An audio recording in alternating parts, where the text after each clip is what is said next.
शांतता राखा आणि ही ब्रेकिंग न्यूज नीट ऐका। आजची सर्वात मोठी ब्रेकिंग न्यूज अशी आहे की अमेरिकेचे राष्ट्राध्यक्ष डोनाल्ड ट्रम्प यांचा हार्ट ब्रेक झालाय, कारण त्यांना या वर्षीचा शांततेचा नोबेल पुरस्कार मिळालेला नाहीये। अहो हसू नका, मी सिरियसली बोलते।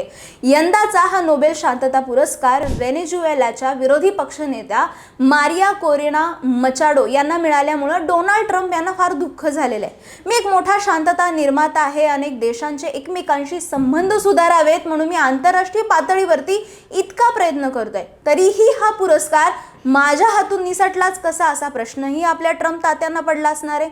हा पुरस्कार मलाच मिळायला हवा होता आणि मला खात्री आहे की नोबेल समितीने मतदान मोजताना नक्कीच काहीतरी गडबड केली आहे। आता मी ही निवडणूक पुन्हा लढवणार आणि पुढच्या वर्षी मी स्वतः एक नवीन नोबेल पुरस्कार सुरू करणार, सर्वात मोठा, सर्वात अप्रतिम शांती पुरस्कार, असं हे दुखावलेले ट्रम्प तात्या आपल्या इत्र तित्र सर्वत्र मीच या स्टाईलमध्ये बोलू शकतात आणि कदाचित इंटरनॅशनल मीडियामध्ये ही उद्याची हेडलाईन देखील असू शकते। सो तयार रहा, शांत रहा आणि आपणही वाट पाहूयात, कारण ट्रम्प तात्यांना अपेक्षित असलेला यंदाचा नोबेल पुरस्कार सध्या नोबेल असा असला तरी तो कधी ना कधी मिळवतीलच अशी आशा करूयात आणि त्यांना शुभेच्छा देखील देऊयात। काय वाटतं तुम्हाला? कमेंटमध्ये नक्की सांगा।